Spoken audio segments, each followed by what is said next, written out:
23, I think. Yeah. It was 23. And then, yeah, so this was time to go again, I guess. So this is the plan. All Time going well. again. Time to go again, brother. Yeah. Looking forward to joining the journey with you. Yeah. Kevin, do you want to jump in? Hi lads, I'm Kevin Phelan from down from Waterford. Uh,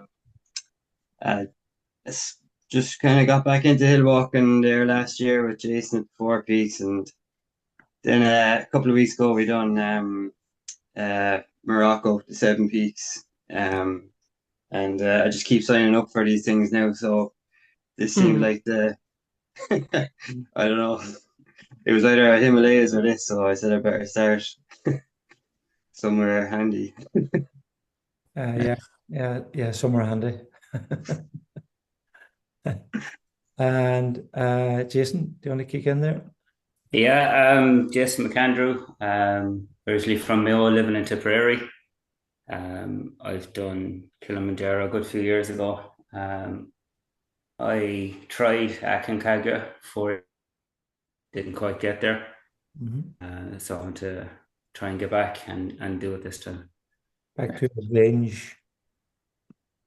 Back to Yeah. it. Yeah, that's great. I'm delighted for you.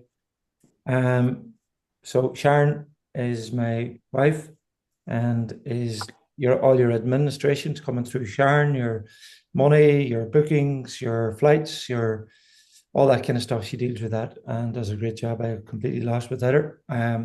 For those that don't know me, my name is Jason Black. I am your expedition leader and proud director and owner of Jason Black Mountaineering. Been mountaineer for 30 years plus.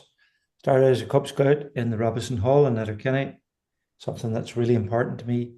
And never did I think in my wildest imaginations that I would have ended up in this place.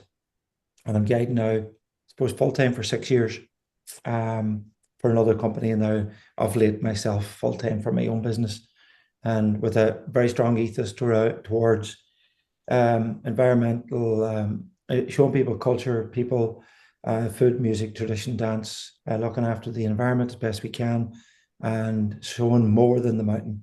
And hopefully within that have a very spiritual journey, to be able to grow and heal and whatever the mountain brings to you. So that's kind of who I really am. Privileged to find myself in this position, as an expedition leader, and being able to share, I suppose, a wealth of knowledge, having climbed some of the biggest mountains on the planet, and now just getting an opportunity to go 360 and give it back. And that's really what it's about. I'm a facilitator in this jigsaw puzzle, but you've got to meet me halfway. And if you do, we have a fighting chance of success. And that's it. I'm a very black and white individual, tend to not kind of like, fluff things up. They are what they are. I'm a bit of a fighter. I tend to get stuck in, all the time. I try to value people's time, effort, money, and and uh, and time away from family and time away from work. So I really put my heart, my soul into my expedition. They're not based around money, they're based around people, both the people that I share my journey with in the expedition, but equally the guides and the communities that we travel to. It's all built around respect and, yeah, just respect. It's probably the cornerstone of who we are as an expedition company. So jumping straight in, guys, you're welcome to Aconcagua, um, the highest in the South Americas. Um, you're in for one hell of a journey. For those that have never been there, there's an opportunity to climb to just short of 7,000 meters, 6,962 meters, in South America. Um, Penitentes is the area we're going to be traveling through, and we're taking on the Polish Traverse. I'm going to speak a little bit more about that. Your expedition date slightly changed, guys. My apologies. It wasn't me. It was actually, the park permits in Aconcagua, and some of the logistics companies that we use we had to make a shift to the 8th to 27th of January. So anybody that we did mess up your plans with work leave, my apologies. I tried not to make it happen, but I was left with no choice. So the expedition is made up of, 5 members, including myself, John, Jason, Shelley, Norman, Kevin. We lost three. Sadly, we lost Peter, Fiona, and PJ just due to personal circumstances. about a month ago, which really kind of derailed the expedition. But delighted that we've been able to salvage it. One thing I would say, guys, is I can't afford for anybody else to come out of the expedition. If it does, the expedition falls flat in its face. So I do need everybody at this meeting, and I'll speak to Shelley myself. I have been talking to Shelley that I 100% need you committed to that space now, because if you pull out, it collapses for everybody. So I just need that assurance, guys, please, that we're going to stay solid here, avoid injury, avoid getting sick, and stay committed and on course. Of course, there is unforeseen circumstances, death and things like that. We're completely understandable about that. But once we commit to the expedition to the national park, generally there's no recourse. The money that we commit, we generally never get it back. It's happened just before. So anyway, that's kind of the politics out of the side for here and now. Sharon's going to talk to you a little bit what she requires, and from a budget point of view, to just secure permits, to secure the expedition itself. So maybe Sharon, do you want to jump in with that now? Okay, so we've received notification from the permit company in Aconcagua that the early bird price is $1,200. You'll see it online, I know, if you go in and look at it, and that is available up until, well, if everybody commits that this is what they're going to do, we have to have the money and everything transferred over to this company for the 25th of August to get everything. And so obviously for me to get it transferred and all the rest, I need to do it pretty soon. There's also what they also require is the complete passenger information, which I would be able to send to people. It's just a form, really fill out all your personal information, and it needs to include the insurance. So these are things that everybody really needs to think very seriously about, because obviously the permit's $1,200 on its own. The insurance is pretty costly. Jason, I imagine it's probably like €600 or €700. Would it be for insurance for that type Yeah. of claim? Yeah, I have a good relationship with Global Rescue guys. I will be able to talk to them about getting a letter. They want either the insurance policy itself, which I find difficult to understand why they need it now, or a letter stating that your insurance is imminent for Aconcagua. So Philip, head of administration and Global Rescue, I was speaking to him today. I'll know tomorrow.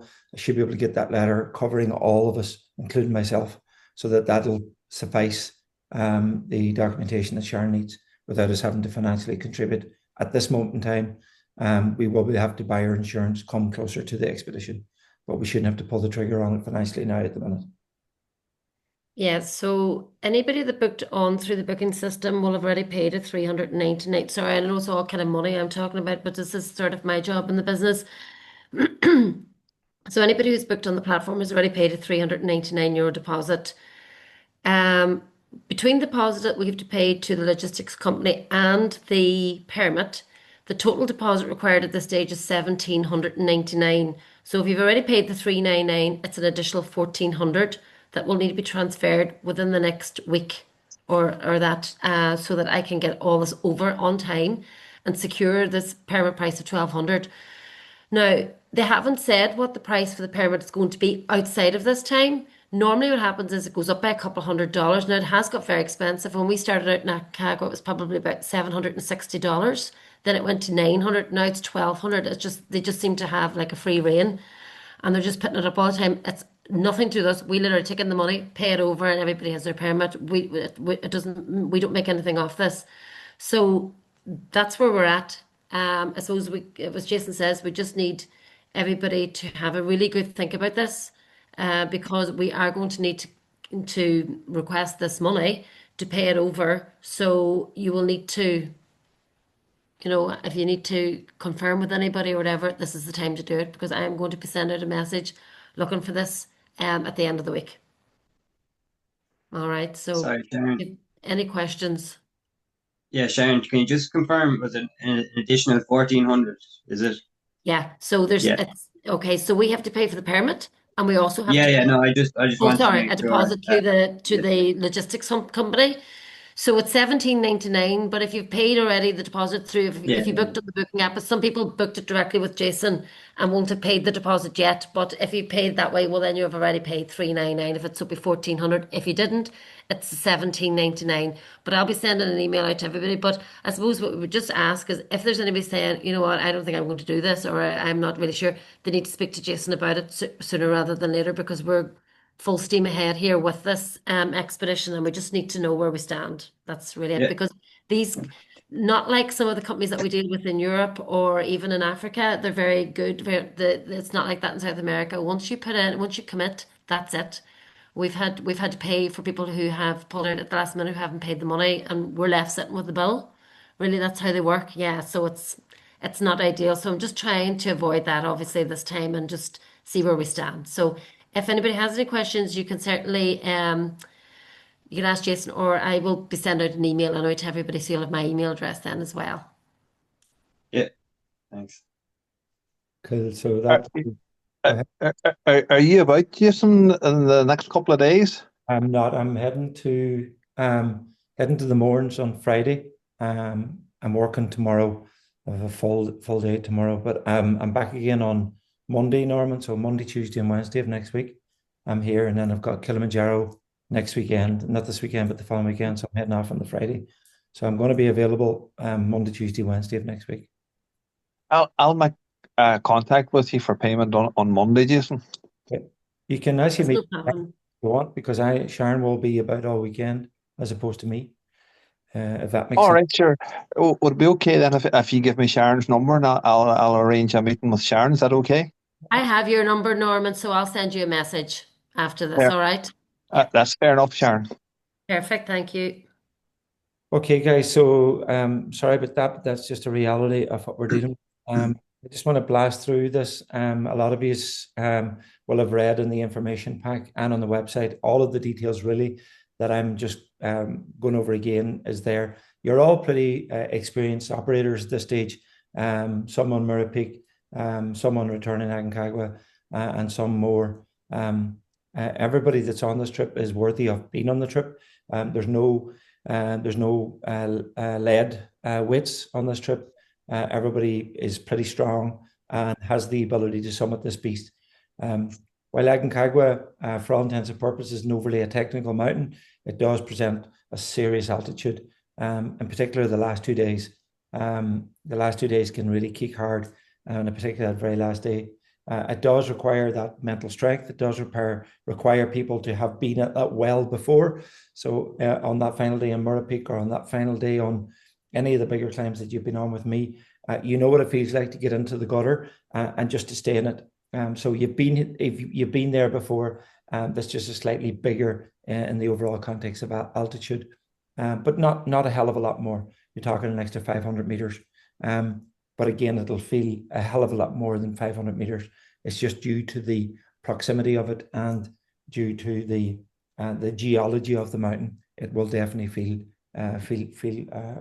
a little bit more tougher. But again, everybody on this trip has the ability to summit without a shadow of doubt. So we're taking on the 360, the Traverse. We're going in from Playa de Mula, Playa de Argentina, one side of the mountain, and summiting and dropping into Playa de Mula's on the far side, and popping back out the other side and back to Penitentes, where we'll return to Mendoza.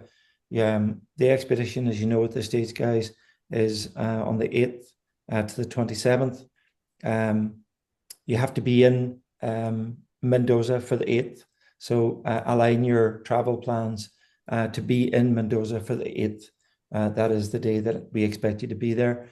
I will share my flight details shortly with you all, but I'll probably be heading off on the, I don't know, is it the 6th or the 7th, but I'll be arriving in Mendoza on the day of the 8th myself, and plan to depart on the 27th. 27th will give you a buffer of maybe 1 or 2 days on anything go wrong, but generally we should have the expedition nailed by the 25th, and 2 extra days with the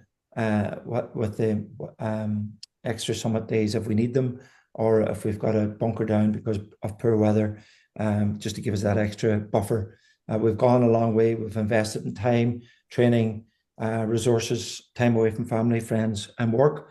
So 2 days out of our life isn't going to is going to be a game changer in our life, but it could be on the mountain. As I said earlier on, I am a sucker for hanging in. I tend to dig in deep, and I expect the team to do the same. Obviously, I'll always do that, and I'll only do that if the circumstances are safe, and I feel that we are in a position to just weather a storm or weather difficult conditions at a higher altitude, or maybe retreat 1 or 2 camps and leave ourselves that we can push back up again. So I'll manage everybody's pace, energy levels, physiology, your health, and hopefully leave you in a strong enough position to be able to bag Aconcagua when they end up, and to be triumphant on top.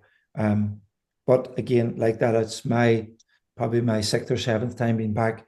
It does even catch out the strongest climbers, and I'm sure, Jason, you can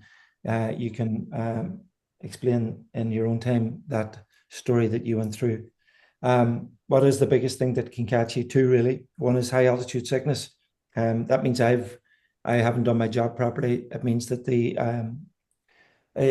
rate of ascent has been too difficult, too fast, and I've allowed us as a team to push on, which only just brings on either cerebral edema, swelling of the brain, or pulmonary edema, the lungs getting filled with liquid.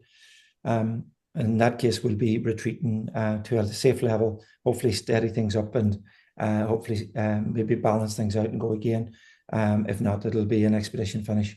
The other one is sickness. It catches people out all the time. On the last trip, I was managing it all the time, from diarrhea to constipation, headaches. One that nearly caught one of the guys very badly was dry throat. I just couldn't get his sinuses cleared at all. Really bad. So again, I'm going to talk about medicines for quite quickly, but definitely a sinus clear. You get these bottles with fluid and clear your sinuses. It nearly took him out, and only because he was quite a determined individual, he got the job done. But he was extremely tough to hang in. So that's the arrival and departure. If you arrive in, guys, I'll know what your arrival dates are. For the hotel to Mendoza is only a penalty kick. We'll be booked into our team hotel. I'll be giving you all this detail shortly. Don't worry about that bookings. They're all sorted and addressed. You just have to make sure that you're arriving anytime on the 8th. I don't care if it's an AM, PM, or night flight. Again, depending on where you're coming from, depending on what trip you're looking at or what budget you're working with. We generally will fly Dublin, Buenos Aires, Mendoza. That's us based. And then on the way out, I messed mine up on the way out. The last time I ended up going from Mendoza to London, Mendoza to Buenos Aires to London to Dublin. I want to avoid that. So one less flight on the way back. But generally, you can get a direct flight from Dublin straight to Buenos Aires, and then a bunny hop on a small flight from Buenos Aires to Mendoza. One thing to look out for, if you do a complete booking, the checked bag of probably 25 kilos that you are booking on will automatically go on to the little bunny hop flight. I have seen others getting caught in booking separate flights, and they pay the fee for the 25 kilo bag to get to Buenos Aires, and then at Buenos Aires to get onto the small little Piper plane, which is only a 10 kilo bag, and then they've been absolutely shafted for the bigger bag. It could nearly cost 200 quid. So you are better financially to book one direct flight right the way through. You might think it's a little bit more heavy, but trust me, the penalties are outweighed. Even though it may not say what the allowance is on the small plane, as part of the overall booking, it is fully booked through. And again, when you get to Dublin Airport or wherever you're flying from, make sure that you ask to get the bags booked right through to your final destination. Okay. I have asked for that on the last trip, and I still had to take my bag off in Buenos Aires, but it was marked. It was marked for going on the small little flight. I can't remember if it's called Horizon or one of those. I can't remember the exact name of the second flight. So anyway, just keep an eye on that. Any questions, please come back to us. We're here to help. It sounds a little bit complicated, but it's not. Norman, if you need a hand with it, I'm more than happy to do that with you. No issue. So that's the flights out of the way. Insurance, guys, we've got to go with Global Rescue. There is no other. Not that I know of. That'll cover what the park rangers require. Even when we go to get the park rangers permit on the morning, they do require us to show evidence of the Global Rescue insurance. It's the only expedition that I've been on. They will not hand you the permit unless you show them evidence of your card, either on your phone or the physical card, and it's in date, and it has heli rescue as well. They are quite strict about that. It's a national park, and these are the park rangers. As Sharon says, unfortunately, they've just have a bit of a free rein, and I've already spoke to the powers that be, saying that these kind of costs each year are going up are unsustainable for clients. So as Sharon said, it's not us, it's the National Park Services. So kicking into the expedition, when we arrive there, we'll obviously have a gear check. It'll be the first time I physically get a chance to have a look at your bags, other than to have discussions online. So it will be an opportunity to look at your super high altitude stuff. Not really concerned about your lower stuff, as in your trekking trainers, your boots, as in your low altitude boots, your hiking trousers, shorts, t-shirts, baseball hat, all that typical hiking stuff that you normally would have with you. It's all in the information pack. But what I really want to just get a look at is that upper stuff, that last 3 days. Temperatures can be pretty nasty up there. Last time around, we didn't have snow. We had a clear mountain the whole way. It was dry underfoot, and we didn't really have to put crampons on, other than for the last 4 hours, which was great. It meant that our feet weren't getting fried with having crampons on mixed terrain. If it is good quality snow, crampons are brilliant. But if it's mixed terrain between rocks, scree, and snow, the crampons tend to not work that well, and they kind of rock back and forth, causing ankle and blister issues. So I won't know where the snow line is until I'm out there and we're actively in on the mountain. I will be getting daily weather forecasts from base camp and from the office in Mendoza. So I'll be very much up to speed as to where we're at. The expedition is quite a large expedition, so we don't really read too much into the weather early on. We just get on with the expedition early on. So the expedition's made up of, we've got a mule team that's going to carry our expedition bags. You will receive all 20-liter expedition bag like so. These are soft. I'm sure you've seen these before. The reason we need them, guys, is because we don't want the mules getting injured with hard bags. They'll carry more than sufficient the amount of gear that you require for the mountain. Mainly the heavy stuff should come in the form of your harness, your Jumar, belay plate, a couple of carabiners, your crampons, your high altitude boots, and your helmet. The last couple of trips, we didn't need an ice axe. I'm not saying don't take it with you, because I don't know where the snow line is. But for the last 2 trips, I didn't need an ice axe on the team. So we actually carried them the whole way into advanced base camp. We left them there as we went through to the summit, because we knew there was no snow up there, or no imminent snow coming in.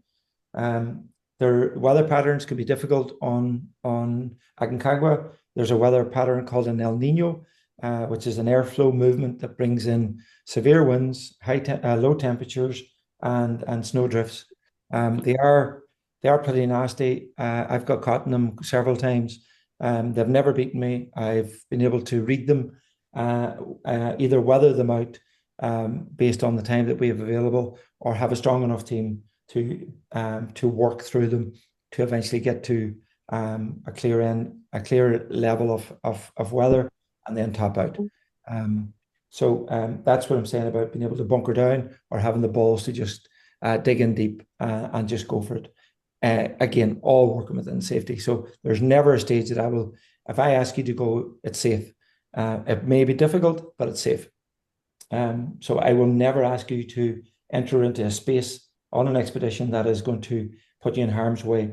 But a lot of the times I will ask you to operate in a very difficult environment, and that's the nature of high altitude mountaineering, and that's expected.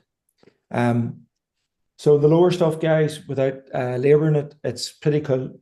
It's really nice. It's very relaxed, 6, 7, 8 hour days, low pace, multiple mixed terrain from river crossings to valley kind of gorges that we were working up through, all dry underfoot. I will be going in my trail runners, have them here for you, just a regular pair of trail runners, pair of light socks. You can go in shorts or you can go in light trekking trousers, t-shirt on top, baseball hat, sunglasses, sun cream.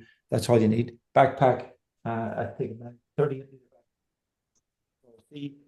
This is the backpack I'll be going to the summit in. It's Mammoth 38. That's just my own one. I'm sure you all have your own backpacks from the previous expeditions.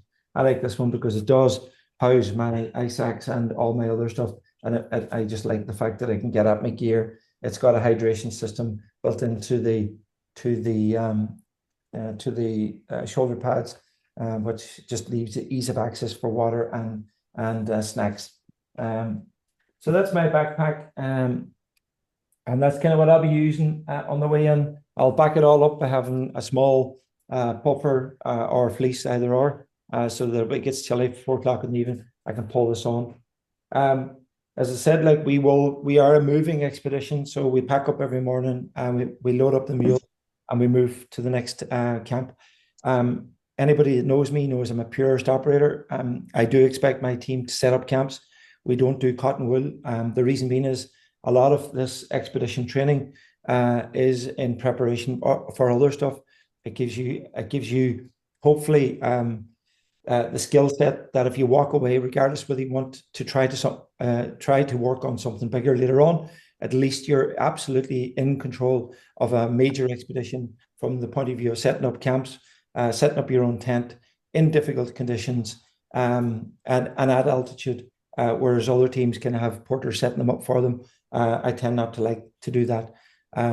So we will have we will show you how to set up the first tent, and thereafter it's up to you to set that up. We will be operating off probably individual tents to just give us that freedom in our own space. But I'll confirm all that. The tents are a 2-person tent, so room to take your bag inside, get your kit and your administration all organized, and be pretty neat and tidy. Admin is something I'll be working very closely with you all on to ensure that you have good admin behaviors and that everything's pretty well dialed in. And we do kind of expect it at this level. You're not beginners, so we expect that good housekeeping and a good behaviors in relation to how you go about your bag. And why is that important? Because when things get difficult and it gets cold, and it becomes a little bit more challenging, whether it's on Aconcagua, Amadablum, Everest, or Lhotse, or anything that you choose to look at in the future. It means that you are so structured in where everything is, where your torch is, your hat is, your gloves is, and there's a strategic plan around where everything is, and to the point where you should be able to close your eyes and find exactly where everything is in your tent, from your pee bottle to your hat to your torch to your gloves and everything else. I hope that all makes sense so far, guys. We're still on the lower stages. We will be getting into base camp. Base camp happens after, I don't know what stage we'll get into base camp at, day 7. Day 7 we'll probably get into base camp. And then from there, it's kind of like a small little town. The Playa de Mula site is the second biggest base camp in the world. Playa de Argentina is quite small. So our base camp on the way out is huge. You'll see it as we drop down from the summit. But on the way in, we're going through Playa de America.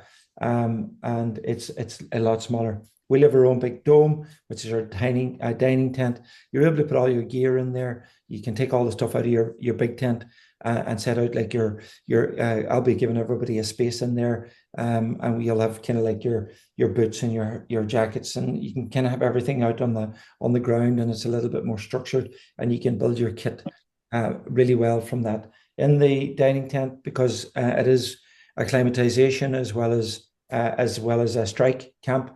There's snacks, biscuits, coffee, tea, juices, all available. Breakfast, really, really nice food. We have a cook team that's going to be working with us the whole time from start right through to the finish. But in base camp, we basically have a permanent cook team there that'll give us the most amazing food. Really important to have good, high quality, rich nutrition. We're going to need it later on. I really insist from my teams and my team cooks that we get really high quality nutrition so that we're really well fueled. Hydration, you all know the drill, 2 liters of water minimum per day. It's not enough just to drink water out of the Nalgene bottle. You need to get hydration capsules in there. I've just had I've just gone through one, and a girl brought a new capsule to Morocco, 7 summits, and I want to share that with you. I thought it was a really smart and a very, very, very, very good capsule filled with the salts and minerals. When we perspire, we don't just lose hydration, we lose salts and minerals. Dehydration, cramps, all come from the low level of sugar or potassium, or sorry, low level of salt or potassium in the body. And that's where the capsules can replace it. You can also assist it naturally by putting salt into your food, even though you may not use salt at home. And also we'll be using bananas as well, which will increase your potassium levels. So that's kind of what base camp is going to look like. You're going to have a good quality tent, sleeping bag with you. Definitely somewhere in and around the -15, -20 mark. A 4-season bag. We will provide like a mattress, but do take a blow up as well with you guys. I just don't trust the mattresses at times, and anything can go wrong. They can get damp, and I would rather have my inflatable with me. So I definitely would have my inflatable as a backup. In some cases, on longer expeditions, I tend to sleep on my side, so my bones and my 2 hips tend to get sore lying on those little skinny kind of like foam mattresses that these expeditions provide. So I tend to put my air one on top, so I have a double mattress, gives me a better sleep. That's just a small tip for me. Again, I've taken like a bag, like a soft bag, and I usually put in all my clothes into it, including my high altitude jacket, and then I close it. It's quite similar to something like that, only bigger. And then I would close it like this, and then that's my pillow, and it gives me a really good sleep at night. Not having a pillow setup tends to give people a terrible, terrible, terrible sleep. So now we're into the upper stages of the expedition. We've left base camp, and we're now going to set up the camps above. So we'll be pushing up with our tents, setting up our tents, and then moving up some gear. We may actually in the early stages move gear up to the domes, touch and go and back down again. So climb high, sleep low. So we'll probably move up to Camp 1, which is at 449, I think, or just short of 5,000 meters. Touch and go and back down again, back to Argentina camp, rest, recover, get the acclimatization growing, get the hemoglobin growing in the body. And then when I feel that everybody's sufficiently at a number that I'm comfortable with, and all your stats look reasonably healthy and well, and you're sleeping well, or you're sleeping as well as you can, and you feel healthy, then we'll make a push to Camp 1 to stay permanently there. At that stage, we will take our tents with us, the small little tents. Everybody's going to have to carry your own tent, and some of the group food. I will have a small porter team just to carry the communal gear up, and then they'll touch and go back down again. Then we're left with the kit up there. The food on the mountain is dry foods. We do have kind of like a snack set up every single day where we have cheeses, selection of meats, hummus, and breads when we arrive in camp, with some tea, coffee, and water and juice. Thereafter, it's a dehydrated food. You'll have an opportunity to pick what dehydrated food you want in base camp before you leave. So spaghetti bolognese, porridge in the morning. There's an array of stuff there, so you can pick all your food yourself, and pack your food away. And I will strategically go through what you need every day, and you won't need to pack more than what I'll kind of set out for you. You don't really need to bring snacks with you. A lot of people do. They generally don't eat them. The snacks that are there are beautiful biscuits, Bounty bars, We've got all that kind of stuff in there for you. But if there's anything specifically that you like, as in gels and stuff for the final summit push, then please bring them with you. If you've been testing stuff in the past, like Cliff bars or stuff like that, if you're kind of have a strategic plan for your summit day, bring that with you. It's not a big deal. But remember, just bring enough with you for summit day. You're not going to need it any other time, because we're going to have food. The food quality is excellent right up to that very final push. The very final push, it's very hard to eat anyway. Generally, you're running on fumes. Anybody that's been into super high altitude summit push generally knows what that feels like. But it's mind over matter, and the food that you've had in your body for the last few days is the food that's the glycogen stores are all nicely topped up inside the blood, and we should be starting to pull on that out of the bloodstream. But again, you can top that up by having some sugars. I tend to go for Bounty bars because they don't freeze. The Bounty in the middle, the caramel or the coconut in the middle, it's just a lovely texture that I like up there. Another product that works really well is chewing gum.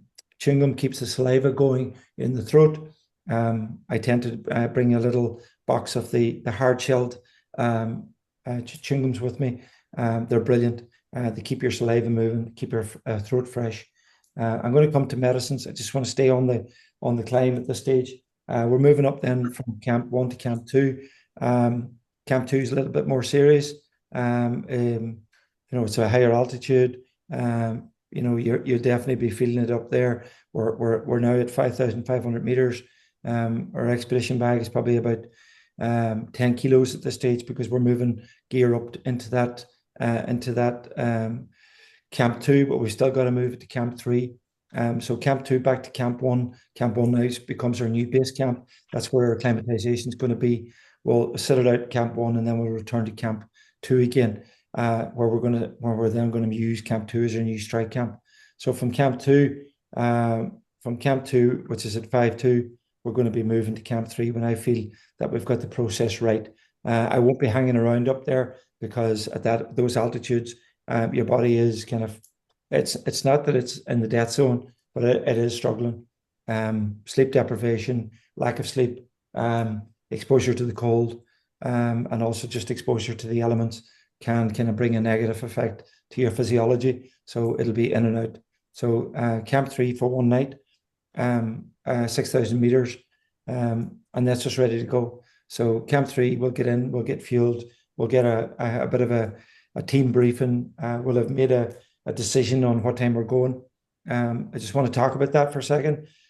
We work as a team. We don't work as a load of sheep being herded up by a shepherd, which is me. We are a collective. You are part of the decision making. I do expect you all to play your part in load carrying and in decision making, keeping an eye on weather, playing a vital role in being a team member, as opposed to just walking behind a guide. That's not how I do it. That's not what I expect. I really want you to feel you were a real contributor to the team, and that you had a valued position in the team. Those type of behaviors I always find them, they're so much more rewarding than just being dragged up kicking and screaming to the summit and not really had any rhyme or reason or part to play in the decisions. Should we sit? Should we go? Is everybody feeling well? This is what we're looking at. This is what the route looks at. We'll probably have a quick look at the route leaving camp 3, and so on. And then summit day itself, what time we're leaving, and what time we're heading to 7,000 meters. So we'll have a sleep at camp 3. Generally, you'll hopefully get the head down for 3-4 hours, and then we're going to go for probably a 1 a.m. departure, maybe 2.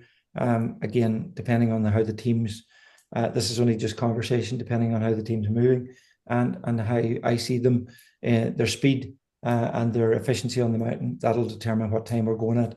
So just because I say 1 o'clock now doesn't mean it's actually 1 o'clock on the night. That could be something different. So once we get up, we'll tap at camp 3.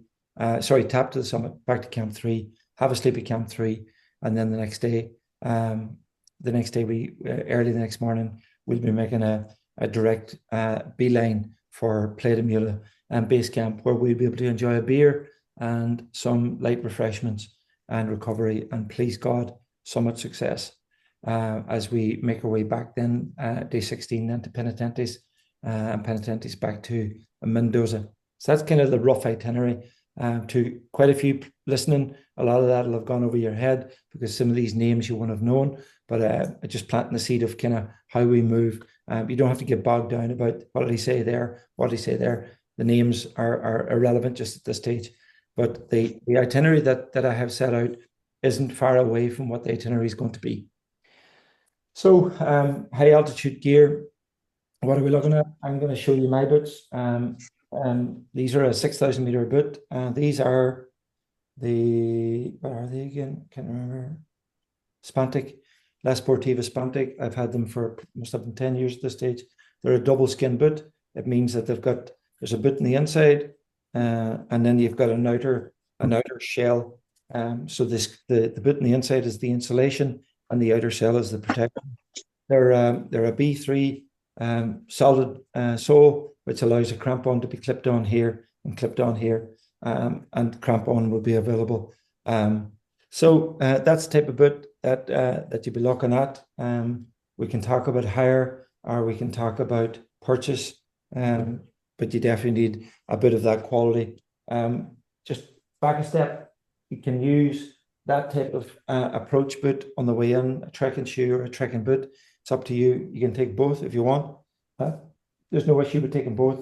Probably not a bad idea because sometimes your feet can break down and you want to switch away. Maybe you've got a hot spot, switch away from the runners into a boot, a hiking boot, and vice versa. But certainly for the last 2 days, you're from when we leave high camp, base camp, at high camp, pushing up to camp 1, camp 2, camp 3 to the summit, back to camp 3, and into Playa de Mula. You're going to be in a high altitude boot like this. There's loads of like G2s and all these different types of boots that a lot of other people have been using. They're all great as long as it's a double skinned insulated boot. Without doubt, that's required. I even was contemplating taking these Mammoth single skin with me, but I just don't want to run the risk. I'm just going to stick to my double skin because I don't know how cold it could be on summit night up there, and I don't want to get caught out. So then from there, I just wanted to show you my high altitude, my jacket. This is an 800 fill down jacket. You all have them. I know you do. Anybody who's been with me before will definitely have the likes of this. Anybody that has a concern about your jacket, send me a WhatsApp message with your jacket, and I'll just say that's perfect or it's not. But an 8,000 full goose down jacket is brilliant. Hood, very important. It gets really cold in Aconcagua with the wind. There may not be a lot of snow up there, but it can be bitterly cold. So that's the kind of jacket. On the trouser bottom,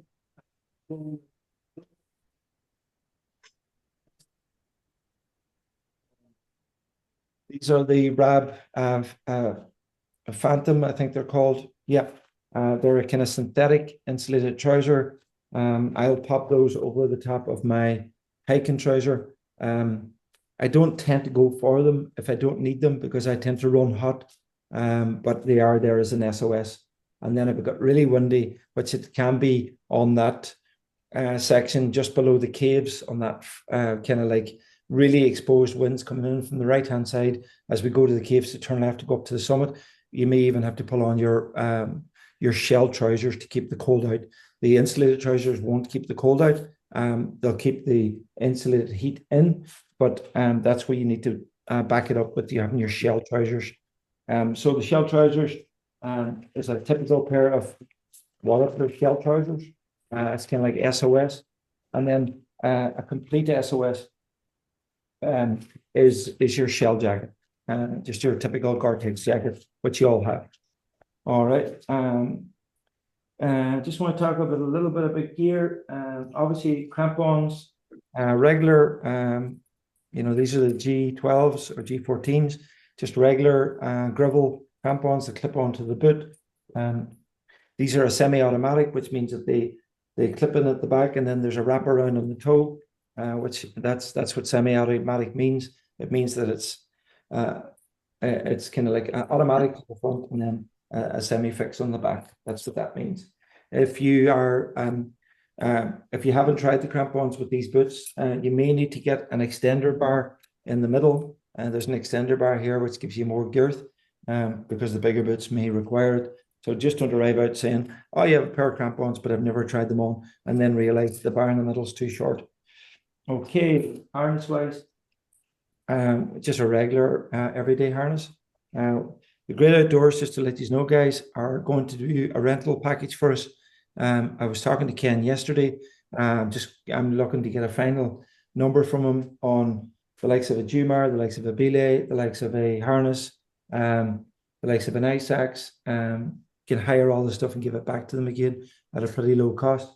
And then a helmet. It's a regular helmet as well. They're going to be hiring helmets too. So hire everything and then hand it back. Let's talk about gloves for the hands, for the higher altitude stuff. The gloves I go with are the Heskla gloves. Anybody's been with me will see that that's what I use.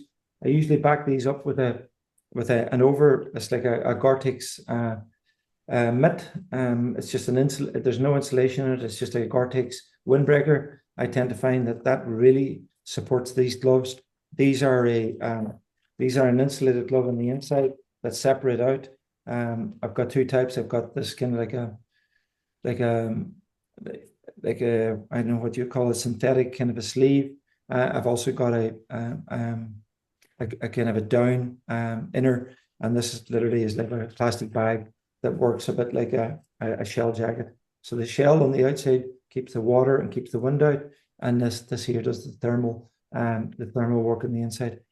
I definitely will be taking my mitts with me. Here, I've got the Black Diamond Expedition mitts.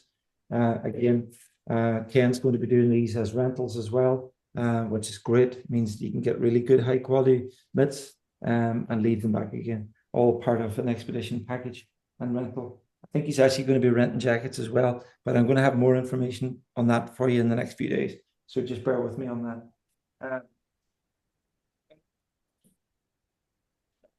I don't need to go through anything else just for now on that. I don't need to complicate things.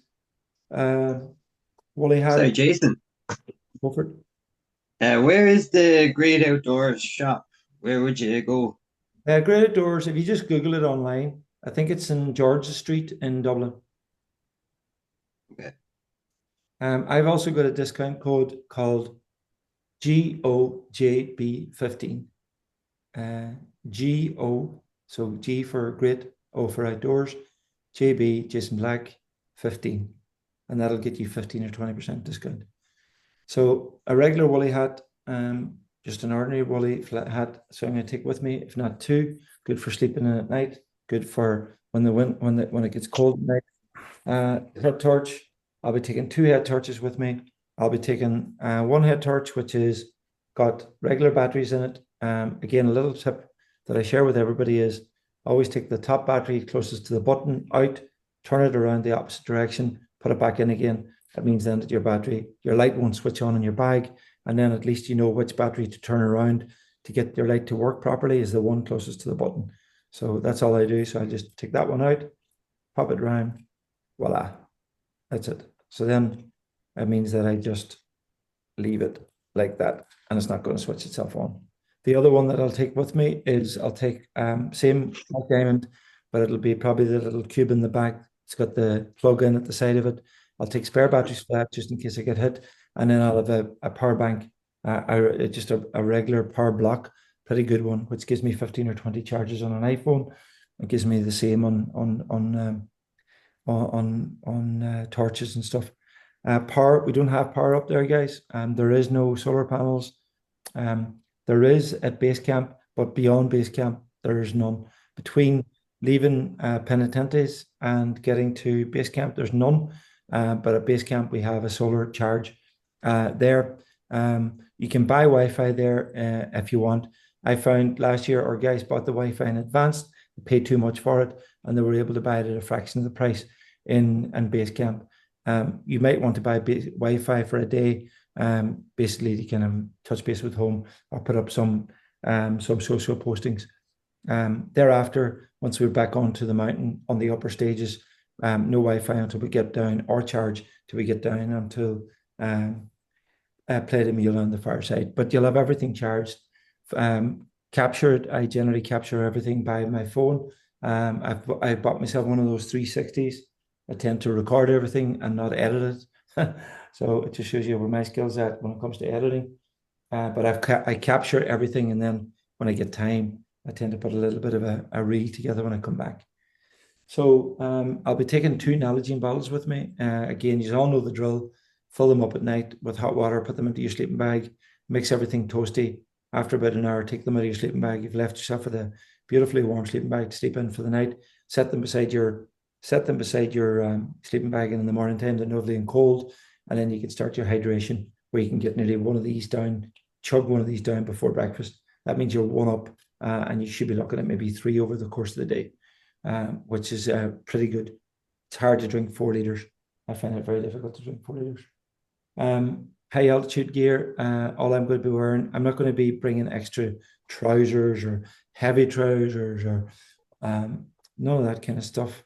I've got loads to back it up. I've got a fleece, I've got a puff, I've got the big jacket, I've got the puff trousers, I've got the shell, I've got the shell trousers. There's only so much I can put on. People just bring far too much clothes, and there's no need for it. There's no fashion show. You're going to smell. Take baby wipes with you in your personal admin. It just keeps your nether regions clean, and keeps a little bit of control on your hygiene. You are able to get a shower in base camp. It may cost you a fiver, tenner. You pay that to the base camp services there. You can get a lovely hot shower, which is quite refreshing at the halfway point. Medicines, typical medicines. You've all been through this. You know the drill.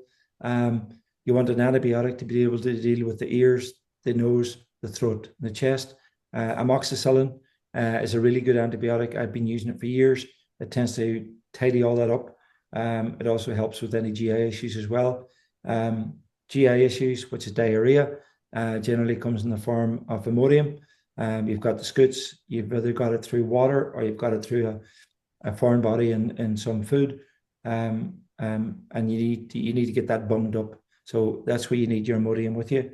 You don't need packets and packets and packets. A couple of sleeves of Imodium is all you need. You can take all your packet stuff out and start to put it into little plastic Ziploc bags, and mark the drugs themselves Imodium as opposed to the packaging. So Imodium and what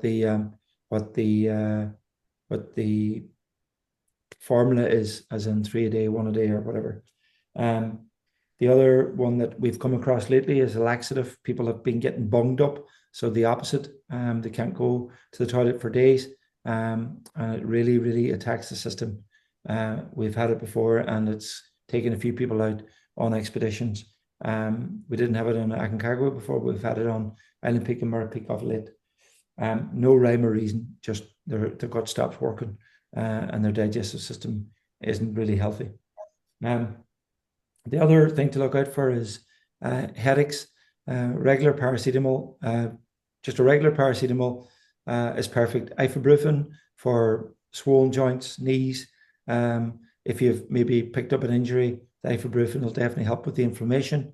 Or if you've had some swelling of a joint, hip, lower back from carrying the loads, or knee or ankles, the ibuprofen will really help there. Diamox, you're definitely going to require Diamox.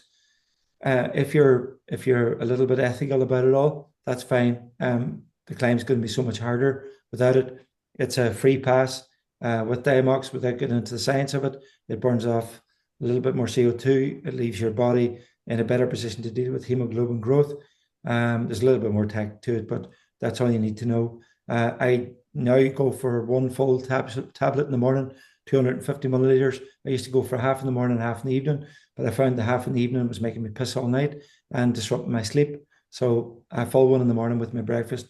I generally have to increase my water intake by 1 liter. The side effects, as we all know, is tingling here, tingling in the nose, tingling in the fingers, tingling in the toes, or wherever. Different people have different side effects. Jason, Yep. do you take Diamox throughout, like 1 in the morning, continuously through the whole expedition? Yeah, I'll start depending on for me, depending on how my acclimatization has been on the way in. To be honest, Jason, sometimes I'm coming off a trip that I've been at 6,000 meters for the last 3 weeks and I don't use it. But if I'm coming from sea level like Donegal, I'm at zero here at the minute. I'm definitely going to look at it. Um, um, you can, Jason, leave it to kind of the day before you arrive to base camp, and bring it in then. You don't necessarily have to have it from leaving Mendoza. It might be a little bit premature. It does come in pretty fast. I've obviously been using it for years. I can get it to work perfectly within 2 days. So 2 days before we're due to go in our first rotation, that's probably enough. Again, if I find that you're still off it, but your stats are falling away, you're at 75 or 70 and not recovering, I'll definitely be asking you to go on Diamox to get it recovered. But look, I do understand there is an ethical kind of conversation around it at the minute, but I think you'll get away with that in the likes of Island Peak and Mirror Peak, but on a 7,000 meter mountain, I would be taking all the Brucey bonuses I can get my hands on. Okay. What else? Compete for the feet. Generally, with these big boots and the nature of this type of terrain under hot conditions, the feet can take a bit of a beating. So compete, you get them in the little plasters for the heels. I just generally get the heel ones and cut them up to do my baby toes and stuff. You'll have your own personal admin first aid kit, which should be made up of plasters, bandages, some compression stuff if you feel you need it. But we will have the master kit with us, which will be dealing with most things from tourniquet, which is illegal, but at 7,000 meters, I'm going to put it on you if it saves your life. Or else having to stitch you up in an eyebrow, or if there's something badly wrong in a hand, we've got to isolate it with a back slab. We're able to handle most situations. We're not the professionals, but we have the capability. We're highly enough trained to be able to isolate the situation until the professionals get there and help. There is a doctor in base camp. We all have to have a medical in base camp, which is basically a simple medical where our chest is clear, and that we have no fluid in our lungs, and that we have some information to give them about sleep patterns, urine, and chest health, and obviously just to make sure that our blood oxygen saturations and our blood pressure is in good shape. If they're not in good shape, you're not able to go onto the mountain. So I will be doing everything in my power to ensure that you are in good shape before you go there, for your final check before you go to the summit. Visa, get all that on arrival, guys. It's no big deal. Don't be panicking about that type of stuff. Have I missed anything? Any questions? We don't need to get any vaccinations or anything to go to South America, Jason. No, there is no vaccination passport required. There's no COVID passport required. I just generally don't go with them because I don't want to put that stuff in my body. I'm on expedition all year long. I don't have malaria, jags in. I don't have anything else in my body. We don't tend to see or be exposed to anything. That's not to say that you're not going to get stung with a mosquito, but I would say it's your call. My advice is you're okay, but it has to be personal. It's your own personal decision. But I'm not going to be going with it, Norman. Oh no, I just thought I would throw it on there, just to double check. Yeah, good call. Jason, the trail runners or whatever, until we're having to wear our big boots, like we will get pretty far, and trail runners pretty much the whole way to base camp. Yeah. Grand. Natural fact, the rotations to Camp 1, trail runners, the only reason I tend to put the boots on everybody from base camp on the rotations is that you do get used to foot behavior, as opposed to leaving it to summit night. Yeah. And then just what else was I asking? Oh yeah, just bag weight and everything. Like when we're going up from base camp to Camp 1, we're carrying everything. So that's probably the heaviest day, is it? That's like Yep. a 25 kilo bag or 20, So 30, is it? I'd like to think we're probably in around 15 to 20 kilos. Okay, grand. I'll badger you into being really efficient. Yeah, Um, it's, yes, it's a belt and braces job, but we're so experienced now. yeah, We don't need the kitchen sink, yeah, as long as we've got the SOS stuff with us yeah, and we've got some food to survive. That's it. Because I don't want the load slowing you down, and yeah, I don't want the load taxing your acclimatization. grand. And last one then. If we've got most of our gear from Mera Peak, like that's going to be adequate. Yeah, very much so. Yeah, grand. This is no bigger step in it is in altitude by 500 Yeah, meters, yeah, not in the environment. yeah, Mirror grand. Peak Mirror Peak will have been colder at nighttime, and you're definitely going to feel the same sunshine effects during the day. You think Uh, Mera will have been colder at night time? Mirror Peak would have been colder. Yeah, Mera Peak, because Mera Peak on Summit night was Yeah, cold. yeah. It's not as cold on Summit Night on Aconcagua, but then I could be proven wrong this year. Yeah, yeah, yeah, yeah. But Great. again, think about it logically. The only place that's under threat is your chest Yeah, and your hands. Your legs will survive. Worst case scenario, I will have my base layer, my fleece, my puff jacket, my big puff jacket. And if it's going through that, I'm pretty screwed. yeah, Was anybody yeah, perfect. be able to handle an 8,000 meter mountain? We'll talk about a 7,000 meter mountain. Okay. Anybody else? Good stuff. From now to then, you still have time. At this stage now, I'd still be working on two factors. Very much so. I'd be working on high intensity training. Zone four. John, you know what that is, and Norman, you know what that is. You've heard me go on about it enough. Jason, you may not have, and Kevin, you heard bits of it in Morocco, but in essence, 3 sessions a week at this stage should be definitely on your radar. If it's not in a gym, it should be on a steep hill somewhere near your home where you're on a heart rate monitor. If you do use it, if you don't, listen to your breath. Zone four means that you're ready to puke your ring up. And you should be on a really steep incline for 2 minutes, either walking at a very high intensity or else running or sprinting. Not necessarily sprinting because you'll gas out too quickly, but definitely building it up to a 2 minute, 3 minute, if not 4 minute period where you're hanging on by your short and curlies. And then you literally get to that telegraph pole, turn around and walk back till your heart rate gets to about 110 beats per minute, which is in and around zone one, and then go again for zone four. Zone four is depending on people's physiology, but just to give you an example, a zone four could be 188 beats per minute, or in some cases 190 or 200 for some people, but it's at a level where you feel you're going to pass out. What that does is it develops your cardiovascular system, makes your heart stronger and fitter, and more importantly, it leaves that your lung capacity is working its maximum efficiency. So your diaphragm, which is the bottom of your lung, which is pushing out the CO2 and pulling in the oxygen, that diaphragm, which is like a fiddle string at the bottom of your lungs, is so intuitive because it has to. It is a trainable muscle. It is only trainable in zone four. You can't train it in any other.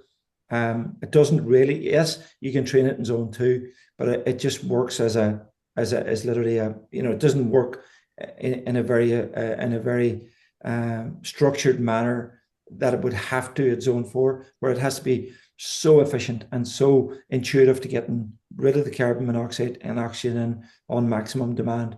And the only way to get that trained is to get into the gutter and do that for half an hour to 40 minutes, 45 minutes, and maybe getting that up as far as 50 minutes, come closer to the time. If you're not at that stage now, start low, start with 2 sessions a week, 30 minutes at a time, build it up to 3 sessions a week at 30 minutes at a time. And then from there, build it up from 30 to 35 to 45 to eventually 50. And if you can get an hour out of it, even better. If you're doing it in the gym, which I do, it's like a high rocks class where you've got maximum impact for 2 minutes and then minimum recovery, and then you go again, or a circuit class. Um, I'm not encouraging people to spend money in a gym. There's a perfectly good urban gym right to the door. You just got to have to be creative enough to find a field and put the runners on, head torch on, and get out and get at it. It's great. It's even better if you can get a session in the morning and back it up with a lighter session, maybe a shorter, sharper session, like 15 minutes in the evening. Your body, your lung capacity will get tired by doing two of those a day. You just won't be able to do it efficiently. So that's zone 4, and then obviously when you've got time, get your long distance stuff. So Saturday, Sundays are depending on your work behavior or family behaviors. If you're trying to make shares of your time with family, get out early. Get out at 6 o'clock in the morning, get off and be home at lunchtime and have the rest of the afternoon with your family and kids. But there is no excuse just because there is other things to be done. You've got to find that space and you've got to get up early and get out early and get it done and be back and have precious time with your family. I didn't speak about strength training. I take it as read. I'd like to see one strength training session a week in the gym or in your own environment with a kettlebell or, and basically that should be kind of geared around carrying loads. So single leg step ups onto boxes, especially weighted squats are brilliant. Anything that develops the hamstring, the glute, and the lower back. Again, a weighted vest is brilliant, but just be careful. If you haven't been doing weighted exercises, start light. Don't do the hero thing and get injured because a lower body injury, a lower back injury can creep up so quickly and it's very hard to shake. You do not want to kind of encourage that along at this stage, but definitely be tinkering around with it and growing that strength, growing that endurance, and growing that high intensity training. If I was to leave you with anything, it'd be the high intensity because it's the one factor up there that you need your heart and your lungs functioning at the highest level efficiently. So that's from a training point of view.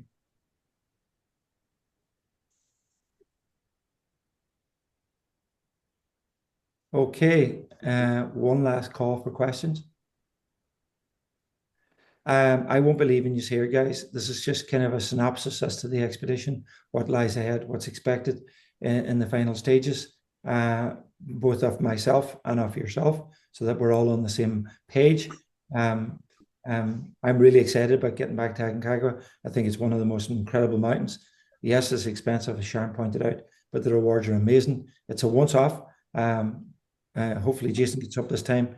Hopefully Jason will get up this time and he'll not have to return. And the rest of you hopefully will do the same.